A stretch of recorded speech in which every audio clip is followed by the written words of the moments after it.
Chapter number 4 में हमने work done के दो केसेस जो हैं वो अभी तक देखे हैं। सबसे पहले work done bye constant force, उसके बाद work done by variable force. आज हम थर्ड केस पढ़ेंगे वर्क डन का, जो कि है work done by gravitational field.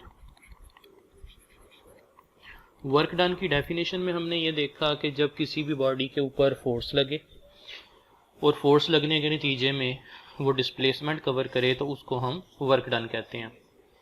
अब जैसे बाकी फोर्सेस की वजह से वर्क डन होता है, तो जो ग्रेविटेशनल फील्ड की वजह से फोर्स लगती है, जिसको हम ग्रेविटेशनल फोर्स भी कहते हैं या फोर्स ऑफ ग्रेविटेशन भी कहते हैं, उसकी वजह से भी वर्क डन होता है। तो उस वर्क डन के बारे में जो है वो हम आज पढ़ेंगे कि वो कितना होता है। और सबसे पहले जो है वो हम ये देखते हैं कि ग्रेविटेशनल फील्ड जो है ये असल में क्या चीज़ है। फर्ज करें कि ये हमारे पास अर्थ है। इस अर्थ के इर्द गिर्द एक ऐसी फील्ड पाई जाती है, एक ऐसा मैदान पाया जाता है जिसको हम ग्रेविटेशनल फील्ड कहते हैं। इसकी प्रॉपर्टी ये है कि अगर हम इसके अंदर किसी भी ऑब्जेक्ट को प्लेस करेंगे तो अर्थ उसको अपनी तरफ अट्रैक्ट करती है एक फोर्स के साथ, जिसको हम कहते हैं फोर्स ऑफ ग्रेविटी। ये फोर्स ऑफ ग्रेविटी आम तौर पे इस ऑब्जेक्ट के वेट के बराबर होती है और इसका फार्मूला होता है mg। अब देखें कि ऑब्जेक्ट के ऊपर फोर्स भी लग रही है और फोर्स लगने के नतीजे में वो डिस्प्लेसमेंट भी कवर कर रहा है। तो इसका मतलब ये हुआ कि ऑब्जेक्ट जो है ये वर्क डन कर रहा है। तो हमने ये वाला वर्क डन जो है वो कैलकुलेट करना है कि ग्रेविटेशनल फील्ड की वजह से होने वाला वर्क डन कितना होता है। और हम साथ साथ ये भी देखेंगे कि क्या ग्रेविटेशनल फील्ड का वर्क डन जो है ये पाथ के ऊपर डिपेंड करता है या फिर नहीं करता। तो हम यहाँ पे जो है वो एक सिंपल सी डायग्राम जो है उससे स्टार्ट करते हैं और उससे हमें आइडिया होगा कि हम कैसे इसका वर्क डन जो है वो कैलकुलेट कर सकते हैं। तो फर्ज करें कि हमारे पास कोई भी एक ऑब्जेक्ट है जो कि ए पोजीशन के ऊपर मौजूद है। इस ऑब्जेक्ट का जो वेट है वो फोर्स की सूरत में हमेशा डाउनवर्ड एक्ट करेगा और इसका फार्मूला किसके बराबर होगा, mg के। याद रखें, वेट एक ऐसी फोर्स है जो कि हमेशा डाउनवर्ड डायरेक्शन में ही एक्ट करती है। हमने फर्ज करें कि इस ऑब्जेक्ट को ए पोजीशन से मूव करवा के बी पोजीशन पे लेके जाना है। अब आप देख सकते हैं कि ए से लेके बी तक जो है वो ऑब्जेक्ट ने दो डायरेक्शंस के अंदर जो है वो डिस्टेंस कवर किया। इसने हॉरिजेंटल डिस्टेंस भी कवर किया और इसने साथ साथ वर्टिकल डिस्टेंस भी कवर किया। और ए और बी के दरमियान जो हाइट है वो किसके बराबर है, एच के। मतलब हमने इस ऑब्जेक्ट को उठा के हाइट पे जो है वो लेके जाना है। तो हम यहाँ पे क्लियरली देख सकते हैं कि इस ऑब्जेक्ट को ए से लेके बी तक जाने के तीन टोटल रास्ते हो सकते हैं। नंबर 1, हम ए से इसको पहले डी पे लेके जाएं और डी से फिर इस ऑब्जेक्ट को बी के ऊपर लेके जाएं। दूसरा इसका पाथ जो है वो ये हो सकता है कि हम इसको ए से पहले सी पे लेके जाएं और फिर इसको सी से बी पे लेके जाएं। तो ये हमारे पास टोटल तीन पाथ हैं। एक पाथ है ए डी बी, दूसरा है ए सी बी और तीसरा है डायरेक्ट पाथ जो कि है ए से बी के ऊपर। मैं इसको लेबल भी कर देता हूँ। This is path number 1, this is path number 2 and this is path number 3। हमारा जो है वो बेसिक काम ये है कि हमने इन तीनों पाथ्स के ऊपर वर्क डन को जो है वो कैलकुलेट करना है और बारी बारी कैलकुलेट करना है कि हर एक पाथ के ऊपर वर्क डन जो है वो किस किस चीज़ के ऊपर डिपेंड करता है और वो वर्क डन जो है वो हम कैसे कैलकुलेट कर सकते हैं। तो सबसे पहले जो है वो हम स्टार्ट करते हैं फर्स्ट पाथ से, जो कि है ए डी बी। ये जो ए डी बी पाथ है इसको हम फर्दर दो हिस्सों में डिवाइड कर सकते हैं। पहले ए से लेके डी तक ऑब्जेक्ट को हम लेके जाएंगे, उसके बाद हम डी से लेके बी तक जाएंगे। तो इसका मतलब है कि अगर हम work done from A D B निकालना चाह रहे हैं तो सबसे पहले हमें work done from A to D निकालना पड़ेगा, फिर डी टू बी। सबसे पहले अगर हम work done from A to D की बात करें तो देखें इस पे बॉडी जो है वो इस डायरेक्शन में मूव कर रही है और इसकी जो वेट वाली फोर्स है वो किस तरफ है, डाउनवर्ड डायरेक्शन में। तो अगर हम वर्क डन का फार्मूला यूज़ करें तो वो होता है W is equals to F D multiplied by cos theta, क्योंकि आप देख सकते हैं कि ये स्ट्रेट लाइन के अंदर वर्क डन है। इस केस में जो एंगल है वो आपको क्लियरली नज़र आ रहा है कि फोर्स और डिस्प्लेसमेंट के दरमियान कितना एंगल बन रहा है 90 डिग्री का। तो ये आ जाएगा F D cos of 90 degree और ये वर्क डन कितना निकल आएगा 0। इसका मतलब है कि फर्स्ट पास जो है उसमें जो पहला हिस्सा था A टू D वो वर्क डन कितना निकल आया 0। अब हम निकालते हैं work done from D to B। Work done from D to B का भी फार्मूला हमारे पास होगा F T multiplied by cos theta. इसमें आप देख सकते हैं कि ऑब्जेक्ट जो है वो D से B की तरफ जा रहा है, यानी कि इसका डिस्प्लेसमेंट है अपवर्ड, और जो वेट की फोर्स है वो किस तरफ लग रही है डाउनवर्ड डायरेक्शन में। आप देखें कि दोनों के दरमियान जो एंगल है वो कितना है 180 डिग्री। तो इसका मतलब है हम यहाँ पे वैल्यूज पुट कर सकते हैं।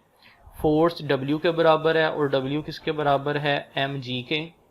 डिस्प्लेसमेंट D से लेके B तक जाने में इसने कितना डिस्प्लेसमेंट कवर किया h के बराबर, तो D की जगह पे h आ जाएगा और कॉज ऑफ एंगल आ जाएगा 180 डिग्री।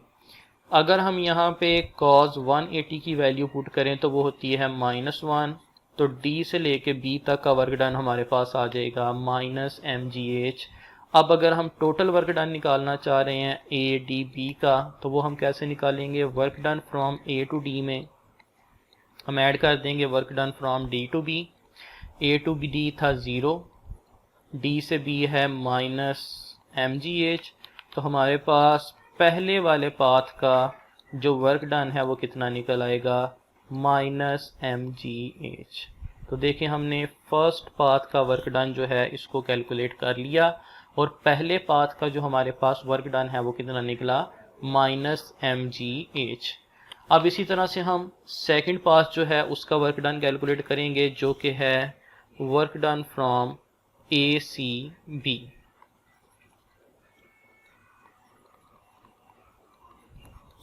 अब देखिए आप यहाँ पे जो ACB वाला वर्क डन है इसको भी हम दो हिस्सों में डिवाइड कर सकते हैं, एक A टू C है और दूसरा C टू B है।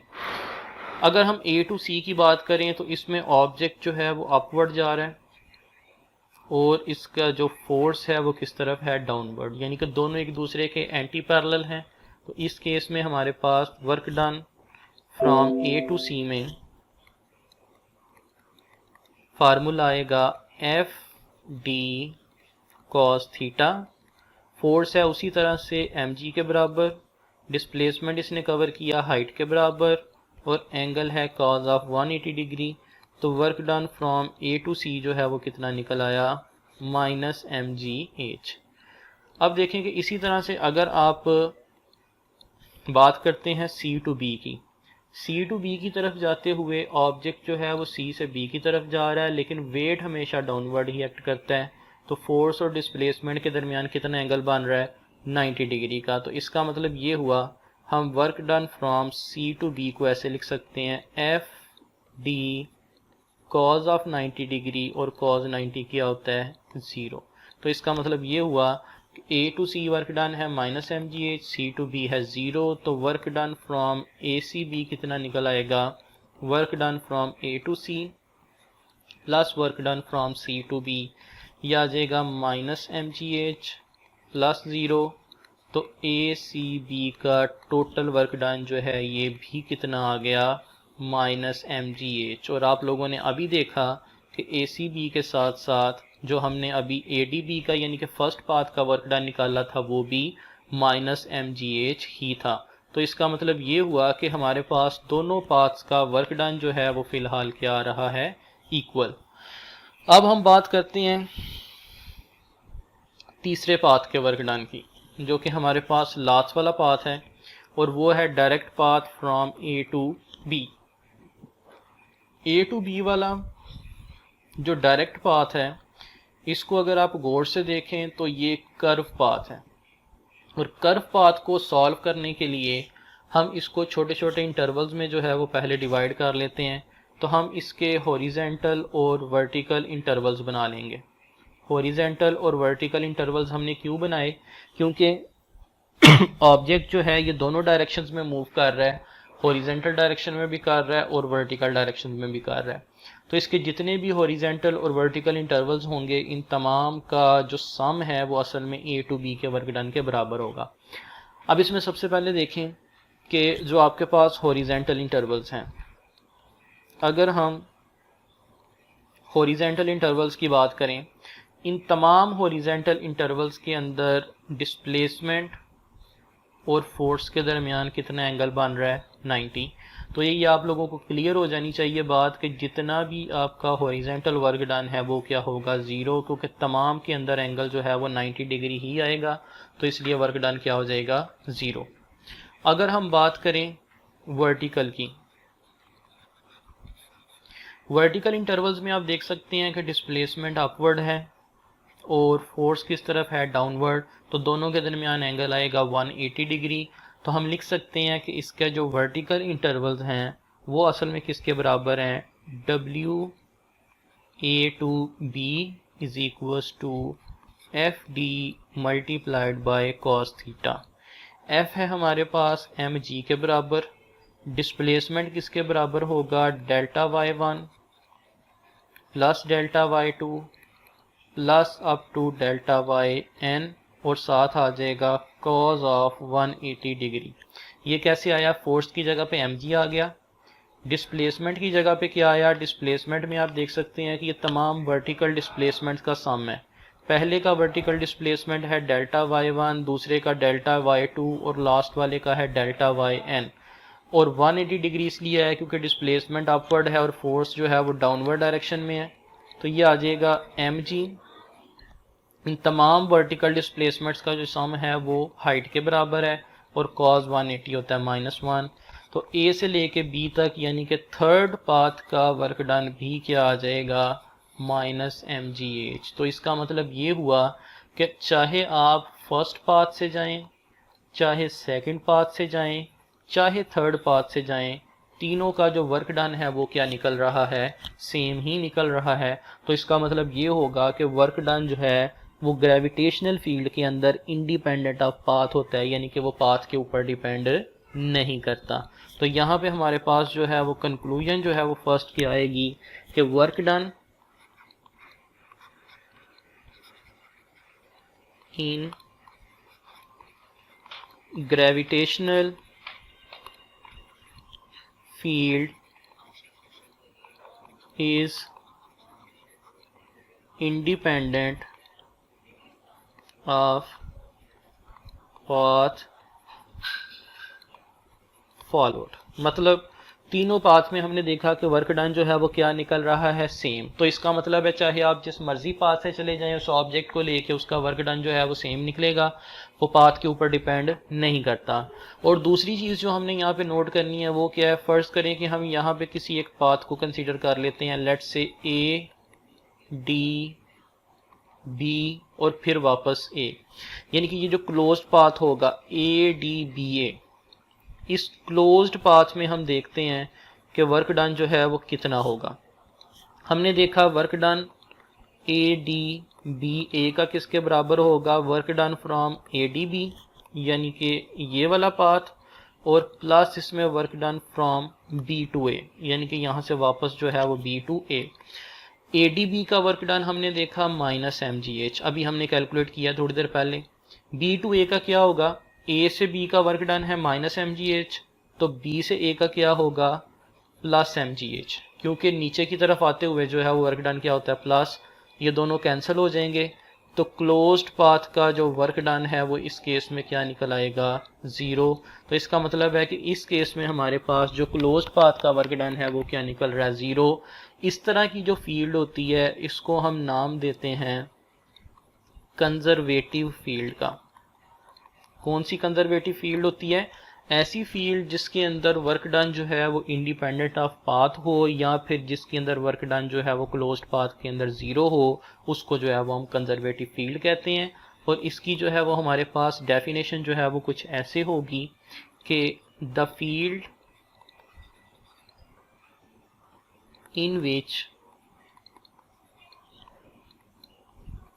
Work done is independent path followed or work done in a closed path is zero is called conservative field. तो ये आपके पास जो है वो कंजर्वेटिव फील्ड की डेफिनेशन आ गई। कंजर्वेटिव फील्ड की हमारे पास जो है वो एग्जांपल्स भी काफ़ी ज़्यादा हैं, जैसे कि हमने यहाँ पे देखा ग्रेविटेशनल फील्ड। ग्रेविटेशनल फील्ड के अंदर वर्क डन जो है वो इंडिपेंडेंट ऑफ पाथ है।